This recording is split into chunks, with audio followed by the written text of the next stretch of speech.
Chapter 8. We passed a few sad hours until 11 o'clock, when the trial was to commence. My father and the rest of the family being obliged to attend as witnesses, I accompanied them to the court. During the whole of this wretched mockery of justice I suffered living torture. It was to be decided whether the result of my curiosity and lawless devices would cause the death of two of my fellow beings, one a smiling babe full of innocence and joy, the other far more dreadfully murdered, with every aggravation of infamy that could make the murder memorable in horror. Justine also was a girl of merit and possessed qualities which promised to render her life happy, now always to be obliterated in an ignominious grave, and I the cause. 1,000 times rather would I have confessed myself guilty of the crime ascribed to Justine, but I was absent when it was committed, and such a declaration would have been considered as the ravings of a madman and would not have exculpated her who suffered through me. The appearance of Justine was calm. She was dressed in mourning, and her countenance, always engaging, was rendered, by the solemnity of her feelings, exquisitely beautiful. Yet she appeared confident in innocence and did not tremble, although gazed on and execrated by thousands, for all the kindness which her beauty might otherwise have excited was obliterated in the minds of the spectators by the imagination of the enormity she was supposed to have committed. She was tranquil, yet her tranquillity was evidently constrained, and as her confusion had before been adduced as a proof of her guilt, she worked up her mind to an appearance of courage. When she entered the court, she threw her eyes round it, and quickly discovered where we were seated. A tear seemed to dim her eye when she saw us, but she quickly recovered herself, and a look of sorrowful affection seemed to attest her utter guiltlessness. The trial began, and after the advocate against her had stated the charge, several witnesses were called. Several strange facts combined against her, which might have staggered anyone who had not such proof of her innocence as I had. She had been out the whole of the night on which the murder had been committed, and towards morning had been perceived by a market woman not far from the spot where the body of the murdered child had been afterwards found. The woman asked her what she did there, but she looked very strangely and only returned a confused and unintelligible answer. She returned to the house about 8 o'clock, and when one inquired where she had passed the night, she replied that she had been looking for the child and demanded earnestly if anything had been heard concerning him. When shown the body, she fell into violent hysterics and kept her bed for several days. The picture was then produced which the servant had found in her pocket, and when Elizabeth, in a faltering voice, proved that it was the same which, an hour before the child had been missed, she had placed round his neck, a murmur of horror and indignation filled the court. Justine was called on for her defense. As the trial had proceeded, her countenance had altered. Surprise, horror, and misery were strongly expressed.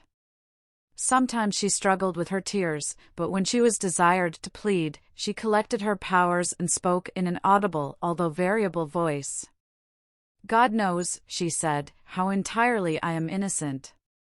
But I do not pretend that my protestations should acquit me. I rest my innocence on a plain and simple explanation of the facts which have been adduced against me, and I hope the character I have always borne will incline my judges to a favorable interpretation where any circumstance appears doubtful or suspicious."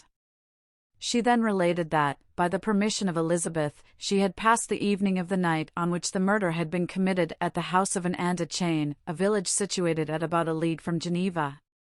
On her return, at about 9 o'clock, she met a man who asked her if she had seen anything of the child who was lost. She was alarmed by this account and passed several hours in looking for him, when the gates of Geneva were shut, and she was forced to remain several hours of the night in a barn belonging to a cottage, being unwilling to call up the inhabitants, to whom she was well known. Most of the night she spent here watching. Towards morning she believed that she slept for a few minutes, some steps disturbed her, and she awoke. It was dawn, and she quitted her asylum, that she might again endeavor to find my brother. If she had gone near the spot where his body lay, it was without her knowledge. That she had been bewildered when questioned by the market woman was not surprising, since she had passed a sleepless night and the fate of poor William was yet uncertain. Concerning the picture she could give no account. I know," continued the unhappy victim, "how heavily and fatally this one circumstance weighs against me, but I have no power of explaining it, and when I have expressed my utter ignorance, I am only left to conjecture concerning the probabilities by which it might have been placed in my pocket. But here also I am checked. I believe that I have no enemy on earth, and none surely would have been so wicked as to destroy me wantonly. Did the murderer place it there? I know of no opportunity afforded him for so doing, or, if I had, why should he have stolen the jewel, to part with it again so soon? I commit my cause to the justice of my judges, yet I see no room for hope. I beg permission to have a few witnesses examined concerning my character, and if their testimony shall not overweigh my supposed guilt, I must be condemned, although I would pledge my salvation on my innocence." Several witnesses were called who had known her for many years, and they spoke well of her, but fear and hatred of the crime of which they supposed her guilty rendered them timorous and unwilling to come forward. Elizabeth saw even this last resource, her excellent dispositions and irreproachable conduct, about to fail the accused, when, although violently agitated, she desired permission to address the court. "I am," said she, "the cousin of the unhappy child who was murdered, or rather his sister, for I was educated by and have lived with his parents ever since and even long before his birth. It may therefore be judged indecent in me to come forward on this occasion, but when I see a fellow creature about to perish through the cowardice of her pretended friends, I wish to be allowed to speak, that I may say what I know of her character. I am well acquainted with the accused. I have lived in the same house with her, at one time for 5 and at another for nearly 2 years. During all that period she appeared to me the most amiable and benevolent of human creatures. She nursed Madame Frankenstein, my aunt, in her last illness, with the greatest affection and care, and afterwards attended her own mother during a tedious illness, in a manner that excited the admiration of all who knew her, after which she again lived in my uncle's house, where she was beloved by all the family. She was warmly attached to the child who is now dead, and acted towards him like a most affectionate mother. For my own part, I do not hesitate to say that, notwithstanding all the evidence produced against her, I believe and rely on her perfect innocence. She had no temptation for such an action. As to the bauble on which the chief proof rests, if she had earnestly desired it, I should have willingly given it to her, so much do I esteem and value her." A murmur of approbation followed Elizabeth's simple and powerful appeal, but it was excited by her generous interference, and not in favor of poor Justine, on whom the public indignation was turned with renewed violence, charging her with the blackest ingratitude. She herself wept as Elizabeth spoke, but she did not answer. My own agitation and anguish was extreme during the whole trial. I believed in her innocence, I knew it. Could the daemon who had, I did not for a minute doubt, murdered my brother also in his hellish sport have betrayed the innocent to death and ignominy? I could not sustain the horror of my situation, and when I perceived that the popular voice and the countenances of the judges had already condemned my unhappy victim, I rushed out of the court in agony. The tortures of the accused did not equal mine, she was sustained by innocence, but the fangs of remorse tore my bosom and would not forego their hold. I passed a night of unmingled wretchedness. In the morning I went to the court, my lips and throat were parched. I dared not ask the fatal question, but I was known, and the officer guessed the cause of my visit. The ballots had been thrown, they were all black, and Justine was condemned. I cannot pretend to describe what I then felt. I had before experienced sensations of horror, and I have endeavored to bestow upon them adequate expressions, but words cannot convey an idea of the heart-sickening despair that I then endured. The person to whom I addressed myself added that Justine had already confessed her guilt. That evidence, he observed, was hardly required in so glaring a case, but I am glad of it, and, indeed, none of our judges like to condemn a criminal upon circumstantial evidence, be it ever so decisive. This was strange and unexpected intelligence. What could it mean?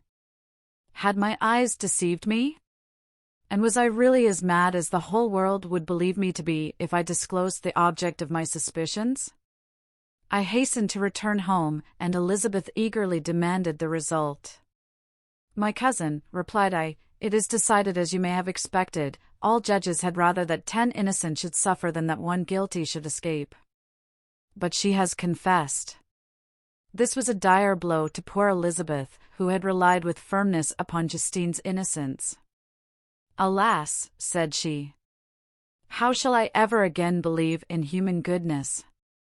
Justine, whom I loved and esteemed as my sister, how could she put on those smiles of innocence only to betray? Her mild eyes seemed incapable of any severity or guile, and yet she has committed a murder." Soon after we heard that the poor victim had expressed a desire to see my cousin. My father wished her not to go, but said that he left it to her own judgment and feelings to decide. "Yes," said Elizabeth, "I will go, although she is guilty, and you, Victor, shall accompany me. I cannot go alone." The idea of this visit was torture to me, yet I could not refuse. We entered the gloomy prison chamber and beheld Justine sitting on some straw at the farther end. Her hands were manacled, and her head rested on her knees. She rose on seeing us enter, and when we were left alone with her, she threw herself at the feet of Elizabeth, weeping bitterly. My cousin wept also. "Oh, Justine," said she, "why did you rob me of my last consolation? I relied on your innocence, and although I was then very wretched, I was not so miserable as I am now. And do you also believe that I am so very, very wicked? Do you also join with my enemies to crush me, to condemn me as a murderer?" Her voice was suffocated with sobs. "Rise, my poor girl," said Elizabeth. "Why do you kneel, if you are innocent? I am not one of your enemies. I believed you guiltless, notwithstanding every evidence, until I heard that you had yourself declared your guilt. That report, you say, is false, and be assured, dear Justine, that nothing can shake my confidence in you for a moment, but your own confession. I did confess, but I confessed a lie. I confessed that I might obtain absolution, but now that falsehood lies heavier at my heart than all my other sins. The God of heaven forgive me! Ever since I was condemned, my confessor has besieged me. He threatened and menaced, until I almost began to think that I was the monster that he said I was. He threatened excommunication and hellfire in my last moments if I continued obdurate. Dear lady, I had none to support me, all looked on me as a wretch doomed to ignominy and perdition. What could I do? In an evil hour I subscribed to a lie, and now only am I truly miserable."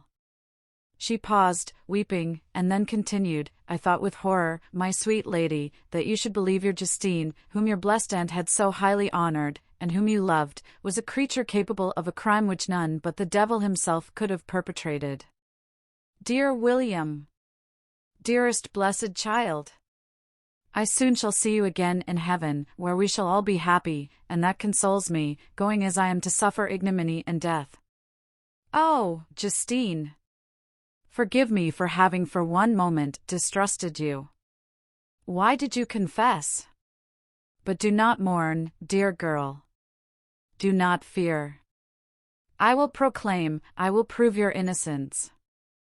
I will melt the stony hearts of your enemies by my tears and prayers. You shall not die.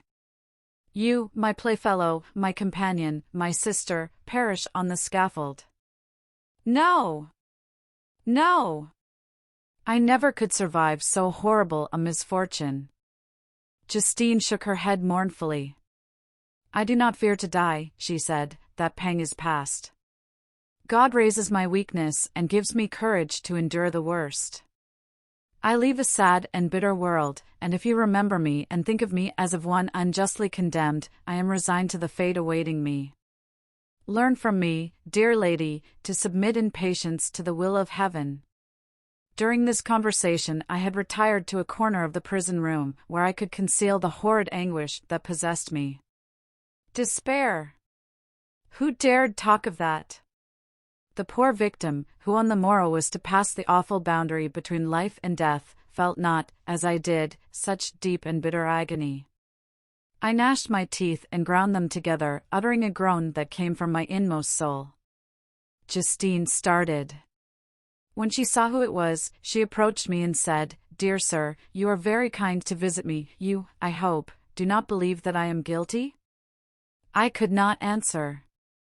No, Justine, said Elizabeth, he is more convinced of your innocence than I was, for even when he heard that you had confessed, he did not credit it. I truly thank him. In these last moments I feel the sincerest gratitude towards those who think of me with kindness. How sweet is the affection of others to such a wretch as I am. It removes more than half my misfortune, and I feel as if I could die in peace now that my innocence is acknowledged by you, dear lady, and your cousin. Thus the poor sufferer tried to comfort others and herself. She indeed gained the resignation she desired. But I, the true murderer, felt the never-dying worm alive in my bosom, which allowed of no hope or consolation. Elizabeth also wept and was unhappy, but hers also was the misery of innocence, which, like a cloud that passes over the fair moon, for a while hides, but cannot tarnish its brightness. Anguish and despair had penetrated into the core of my heart. I bore a hell within me which nothing could extinguish. We stayed several hours with Justine, and it was with great difficulty that Elizabeth could tear herself away. I wish, cried she, that I were to die with you. I cannot live in this world of misery. Justine assumed an air of cheerfulness, while she with difficulty repressed her bitter tears. She embraced Elizabeth and said in a voice of half-suppressed emotion, "Farewell, sweet lady, dearest Elizabeth, my beloved and only friend. May heaven, in its bounty, bless and preserve you. May this be the last misfortune that you will ever suffer. Live, and be happy, and make others so." And on the morrow Justine died. Elizabeth's heartrending eloquence failed to move the judges from their settled conviction in the criminality of the saintly sufferer. My passionate and indignant appeals were lost upon them. And when I received their cold answers and heard the harsh, unfeeling reasoning of these men, my purposed avowal died away on my lips.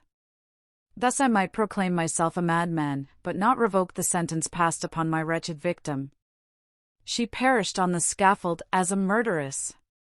From the tortures of my own heart, I turned to contemplate the deep and voiceless grief of my Elizabeth. This also was my doing. And my father's woe, and the desolation of that late, so smiling home, all was the work of my thrice accursed hands. Ye weep, unhappy ones, but these are not your last tears. Again shall you raise the funeral wail, and the sound of your lamentations shall again and again be heard. Frankenstein, your son, your kinsman, your early, much-loved friend, he who would spend each vital drop of blood for your sakes, who has no thought nor sense of joy except as it is mirrored also in your dear countenances, who would fill the air with blessings and spend his life in serving you, he bids you weep, to shed countless tears, happy beyond his hopes, if thus inexorable fate be satisfied, and if the destruction pause before the peace of the grave have succeeded to your sad torments. Thus spoke my prophetic soul, as, torn by remorse, horror, and despair, I beheld those I loved spend vain sorrow upon the graves of William and Justine, the first hapless victims to my unhallowed arts.